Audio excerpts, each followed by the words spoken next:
আসসালামু আলাইকুম। বাংলা সংবাদে সবাইকে স্বাগত জানাচ্ছি। আমি চিন্তিয়া হক। শুরুতেই সংবাদ শিরোনাম।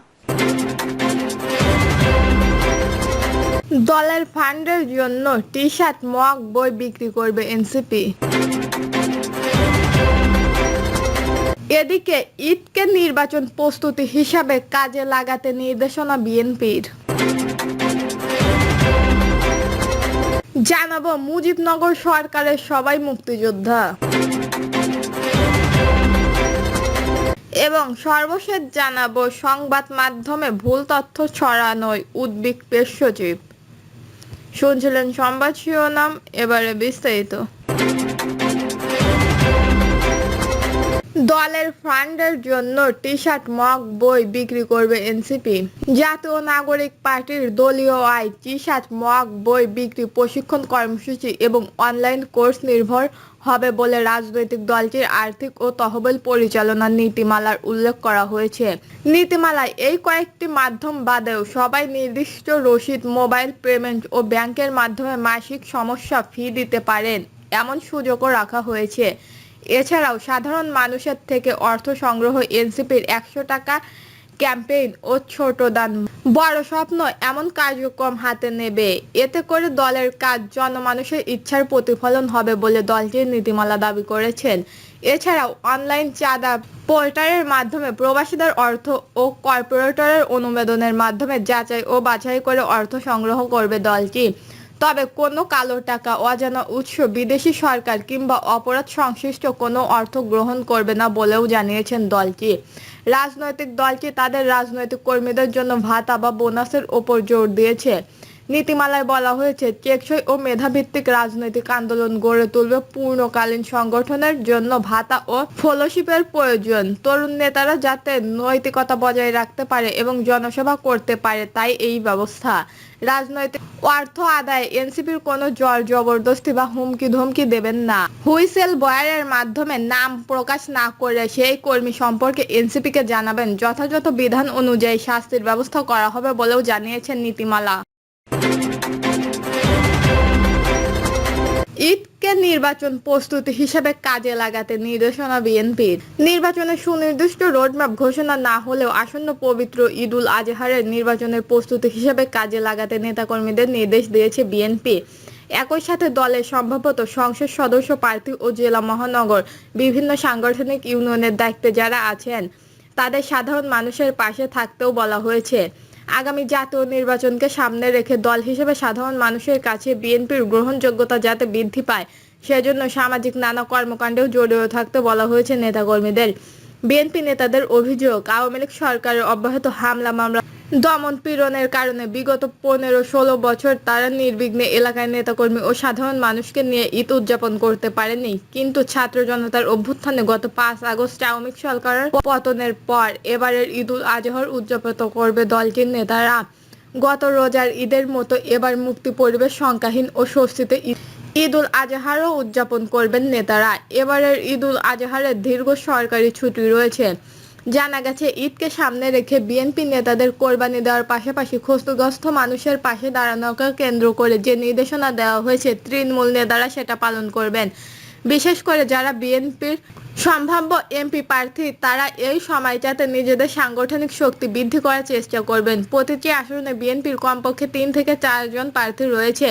তারা সবাই ঈদের এই সময়টাকে যেমন নিজ নিজ কর্মদক্ষতা ও সাংগঠনিক শক্তি বৃদ্ধি এবং তৃণমূলে নিজেদের জনপ্রিয়তা বাড়ানোর চেষ্টা করবেন। একই সঙ্গে কেন্দ্রেও মনোযোগ আকর্ষণ করবেন। সম্ভাব্য প্রার্থীরা ঈদের সময় কি কি কার্যক্রম করবেন সেগুলো তারা কেন্দ্রে পাঠাবেন। কেউ কেউ সেটা পাঠাবেন দলের ভারপ্রাপ্ত চেয়ারম্যানের কাছেও। বিএনপি জনগণের ভোটে বিজয়ী হলে আগামী রাষ্ট্রীয় ক্ষমতায় গেলে রাজনীতিতে যে গুণাগুণের পরিবর্তন আনতে চায় জনগণের কাছে সে বার্তা পৌঁছে দিতেও নেতাদের নির্দেশনা দেওয়া হয়েছে। স্বৈরাচারী শেখ হাসিনার আমলে যে শাসন ব্যবস্থা ছিল, আগামীতে সেই ধরনের কোনো ব্যবস্থা থাকবে না। এই ধরনের প্রতিশ্রুতির মাধ্যমে জনগণের কাছে টানতে বলা হয়েছে। দেশবাসীকে ঈদুল আজহারের শুভেচ্ছা জানিয়ে বিএনপির সিনিয়র যুগ্ম মহাসচিব রুহুল কবির রিজভী বলেছেন, এবারের ঈদ বিএনপির বার্তা হলো নেতাকর্মীদের শান্তিপূর্ণ পরিবেশে ঈদ উদযাপন করবেন। বিশেষ করে আগামী ত্রয়োদশ সংসদ নির্বাচন ঘিরে অনেক সতর্কতা থাকতে হবে। আমাদের কথাবার্তা এবং আচরণে মানুষ যেন কষ্ট না পায় সে ব্যাপারে সতর্ক থাকতে হবে। জনগণের পাশে থাকতে হবে। সরকার আগামী ডিসেম্বরে জাতীয় নির্বাচন অনুষ্ঠানে জুন জুলাইয়ের সঙ্গে সুস্পষ্ট রোডম্যাপ ঘোষণা না করলে রাজনৈতিকভাবে বিএনপি তখন শক্ত অবস্থান নিতে পারে বলেও জানান দলটি। তখন মিত্র দলগুলোর সাথে আলোচনা করে পরবর্তী করণীয় ঠিক করবে দলটি। মুজিবনগর সরকারের সবাই মুক্তিযোদ্ধা। অন্তর্বর্তীকালীন সরকারের মুক্তিযুদ্ধ বিষয়ক মন্ত্রণালয়ের উপদেষ্টা ফারুকী আজম বলেন, মুজিবনগর সরকারের যারা ছিলেন তারা সবাই মুক্তিযোদ্ধা। তবে মুজিবনগর সরকারের কর্মকর্তা কর্মচারী মুক্তিযুদ্ধের সহকারী হিসেবে বিবেচিত হবেন। উপদেষ্টা বলেন, মুজিবনগর সরকারের অধীনে যেসব বেতনভোগী কর্মচারী ছিলেন তাদের বলা হয়েছে সহযোগী মুক্তিযোদ্ধা। সরকারকে বলা হয়নি।